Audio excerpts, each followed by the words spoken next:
What is up, everyone? Welcome to the Being Beautifully Honest channel, and we are going to be talking about Chris Noth, who is more well known for playing Mr. Big on the series Sex and the City, and who was recently on the reboot of Sex and the City called And Just Like That, where his character was killed off. But he's been in some other things, and the walls just seem to continue to crumble around him as more allegations are coming to light. Over the past couple of weeks, there were some allegations that came out about him and some sexual harassment situations. And he claimed that he had not done anything against anyone's will, but he's also a married man. So, we're not just talking about sexual harassment, we're talking about possible assault, and this is extremely disturbing. So 2 women have accused him of rape, and now a 3rd woman is alleging she was sexually assaulted as well. So he is denying all of these allegations. And so in light of this scandal, an old restraining order that was filed by his ex-girlfriend, model Beverly Johnson, in '95 has been unearthed. Now, it just always seems like when new situations come up on the horizon, if there is some type of history, it will come to light. It definitely will come to light. So this story comes from Yahoo Entertainment, and it says that Chris Noth has been accused of toxic behavior on the set of Sex and the City by a former stand-in actress. And it's the latest story in a string of negative press about the actor less than 1 week after he was publicly accused of sexual assault, but he denies all allegations. Heather Kristen, who was the stand-in for Kristen Davis for 4 seasons, wrote an op-ed in The Independent saying she felt relief when Mr. Big was killed off in And Just Like That, the HBO Max reboot of the popular series.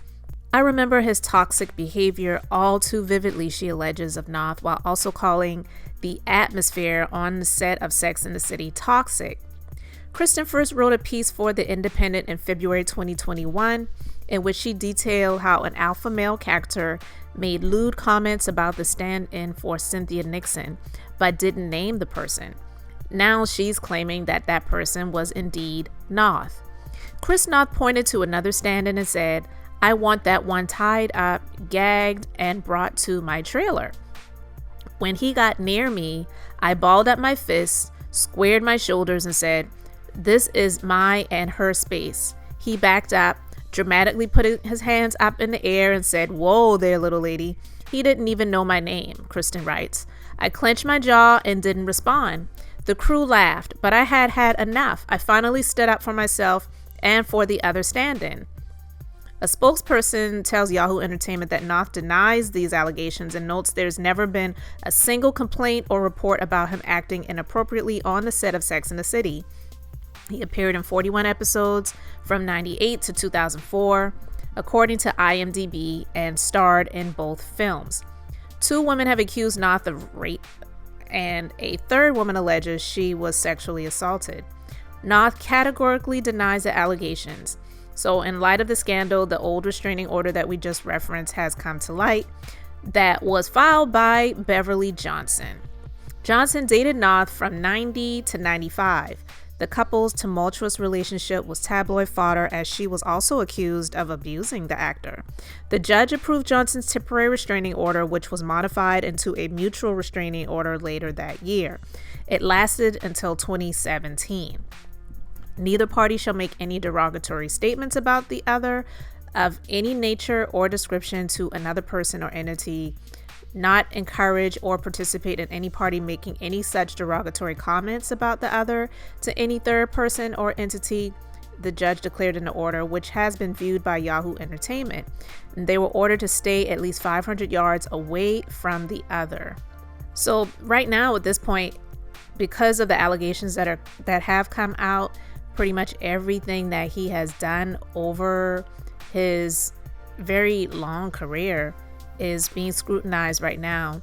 And so given the allegations, an interview he did in 2016 has went viral when he was promoting the film White Girl, in which his character rapes an intoxicated young woman. Noth told Esquire he almost didn't take the role as his kids gonna watch this movie someday, but by saying no, he was being a chicken. He says, well, as written, you gotta do what's on the page. And ultimately, I had to go to that place, which is a pretty ugly place. I think the writer-director Elizabeth Wood tapped into something, that there's always dirty little secrets in a lot of men who, when given the opportunity, will go to a place they wouldn't even admit to themselves maybe when it comes to sex. And that's what this guy did. Took full advantage of a situation and got what he wanted. I think that exists out there, and I just had to go to that ugly place. Now listen, that is a powerful statement. Whether you believe that these actors or actresses embody the characters that they play or not, it's often said that for anyone to really be a good actor or actress, they really have to embody and become, so to speak, that character. And that's when you think about it, the allegations that have come forward and him making these statements about that role that he had to play, and he decided to go forward with it. And at first, he was hesitant about doing it. He made the decision to move forward and do it anyway. I'm not saying that him playing this role made him to be this monster, and I'm not even saying that the things that are being alleged that he did are true, because this is all allegations right now, so it's all allegedlys at this point. But it makes you wonder. And then this woman who played a stand-in, she did this op-ed in February of 2021, and these allegations just came out a couple of weeks ago in December of 2021, and she didn't name who the actor was at the time, but now she's saying, yeah, this is the person that I was speaking about. This is exactly who I was talking about. And so she's basically saying that the allegations that are coming out right now, it doesn't surprise her, because she saw this about that same person. And I tell you, sometimes these interviews that they do, when situations like this come up, like I said, the things become unearthed, revealed, and it does make you think, and it makes you wonder. And sometimes it makes you come to the conclusion that you feel that the allegations that are being shared about this person, you believe them. Not saying that they have been proven, but you believe them based on things that they have even said. He made this quote. He said, that movie also reminds me of my own recklessness as a younger person in my teenage years and around college, not in college. That's a different story. I look back on, mostly as a teenager, things that I did with absolutely no real thought to the consequences. Some really dumb stuff because we were bored, because we wanted to get a buzz, we wanted to feel alive, and we wanted to be with our friends when we did it. I can say, honestly, I feel lucky to be alive when I think back on some of those adolescent dumb things that I did. I don't think that's just what the movie's about, but there is that recklessness that's almost a kind of courage in a way. You don't think you're going to have to pay the price. So this is something that he said, and it didn't have anything to do about the allegations that have come out recently, but to read those statements, and if you put them up against the allegations that have come out now, again, it makes you think maybe this isn't far-fetched. So in regard to these allegations, he said the accusations against me made by individuals I met years, even decades ago, are categorically false. These stories could have been from 30 years ago or 30 days ago. No always means no. That is a line I did not cross. The encounters were consensual, so he's admitting that they actually happened. It's difficult not to question the timing of these stories coming out. I don't know for certain why they are surfacing now, but I do know this: I did not assault these women. Now, when people question, well, why are they coming out now? Why are they saying something now? There is some reasonings behind people who wait to share things. Not everyone has that courage, and they are full of fear when things do happen. And a lot of times they do allow things to go by because they have to go through this process of trying to heal. And when they are bringing things up against, or about, I should say, someone that people may see as beloved, people who are into Sex and the City, they love that character, Mr. Big. I mean, let's just be real. A lot of people would feel like, oh, you're lying. That's not true. You're just trying to bring a good man down or whatever. You know, the typical statements that people say when they weren't there. None of us were there, so none of us can say that it really did happen or it didn't. But he is saying that encounters happened that were consensual. So something actually did go down. Something went down. So with all of this stuff going on and him being married, it's definitely causing some issues in his marriage. It's being reported that his marriage is hanging on by a thread at this point. His wife, Tara Wilson, has removed her wedding ring, and it's amid ongoing reports of the allegations, according to Page 6. So they say that the embattled Sex and the City star is reportedly staying in New York City, while Wilson is at home in California with their two sons that are 13 and only 18 months old. Wow. In photos that were published by the Daily Mail, a makeup-free Wilson was seen outside her Sherman Oaks, California home, and she did not appear to be wearing her wedding ring. Tara is upset and things are hanging by a thread. She just wants to protect the kids. That is her number one priority. So Noth, being 67 years old, a lot of these allegations that are coming out right now, some of them happened before he got married, but at least some of them are being alleged to have happened while he was married. I don't think it really matters to a woman if it happened before her or after her. When there are issues regarding sexual assault by the person that you're married to, I can't imagine that the spouse, the wife, is feeling good and confident in the person that they're married to, whether they believe the things to be true or not. There's this stigma around your husband that you are married to, that you're in a relationship with, that you have children with, that you live with, that people see this person as a predator now. That cannot be easy. And then to have a child as young as, I don't know what, 18 months old? That's crazy. And you have to be strong and take care of the children and be there for the kids. You know, it's nuts. It's never for anyone to say when is the right time or the wrong time for someone to come out and share things that happen. But when someone has been assaulted, when someone has had something happen to them in such a way like that, it really is rare for someone to just come out immediately, publicly, to expose and to share what happened. They may tell someone that's close to them for sure, and sometimes they may not. It's really not up to the public to say when a victim is supposed to share what happened. Now, definitely in terms of getting the law involved, it does help.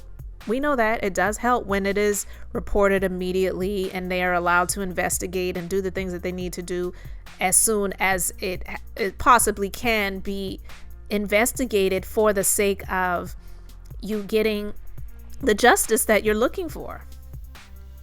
But sometimes it just doesn't shake out that way. And more times than not, it is because of fear, period. And a fourth woman has come out and she has revealed who she is. And she's sharing what happened. Her name is Lisa Gentile. She's a singer-songwriter who came forward to allege that he assaulted her in 2002. And so even though Noth is saying it's questionable, the timing of the stories coming out, this person is the fourth person who's come out to allege that he did assault her. And I would suspect that because these women don't know each other, but they all had similar experiences, so when one comes forward, it gives the other person the courage to come forward to share their story and say, hey, look, this happened to me too. I don't really think this other person is lying because my story is similar, and no, we didn't know each other at all. So she said she first met Noth at Don Marino, a New York restaurant, in '98 and struck up a conversation-based friendship over the years. She said that one night in 2002, Noth offered her a ride home. Gentile alleges that when she and Noth were in her apartment, he groped her, tried to remove her clothing, and tried to push her hands toward his groin. She said he became extremely angry and stormed out after she said, "No, I don't want this." She said Noth called her the next day and warned me that if I ever told a soul about what happened the night before, that he would ruin my career, that I would never sing again, and he would blacklist me in the business. So she said, I was afraid to come forward because of Mr. Noth's power and his threats to ruin my career. Sounds plausible to me. Again, it's all alleged. I wasn't there. I don't really know what happened, but she didn't say that he RAPE'd her, but he tried to make something happen, and she just let it out and said, I don't want this, and he got pissed off and he left. Wrong either way. Some people might say, well, he didn't make her, do the do. She said she didn't want it, he left, but he did try something that she wasn't down for. And so thankfully she had the bravery to blurt out, I don't want this. It could be possible that the other people that this similar situation happened to didn't have the bravery to come out and say, don't do this, I don't want this. So for anyone to say, well, if they didn't say that they don't want it and he went ahead and did it, then how was he to know that she, didn't want to do it? That happens more often than not, I believe, for a lot of women who don't feel strong enough or who don't feel brave enough to come out and say, look, bastard, get your effing hands up off of me. Like, it's just the reality of a lot of situations. A lot of women don't feel strong enough, powerful enough. They feel intimidated. They feel that he's got the upper hand. I mean, I was being friendly to him. Maybe he thought that's, what we were leading to, but that's not what I wanted. So I would tend to think that these allegations that are coming out have some facts to them, but we will see what comes of all of this, because now they're calling for the state of New York to make some changes to their statute of limitations when it comes to situations like this. But yeah, the walls are just continuing to crumble around him. It's probably a good thing that he was killed off in the first episode of And Just Like That, the reboot to Sex and the City. I couldn't see him continuing to move forward or them continuing to promote the show if he was going to be a continual part of it. I do believe that the actresses involved in the show have made a statement coming forward to speak out against the situations that have happened. So he's pretty much really dead where Sex and the City, the reboot, is concerned. And we'll see what comes of all of this, but you all let me know your thoughts about this in the comment section. Thank you so much for liking, commenting, and subscribing. And until the next time, I'm just being beautifully honest.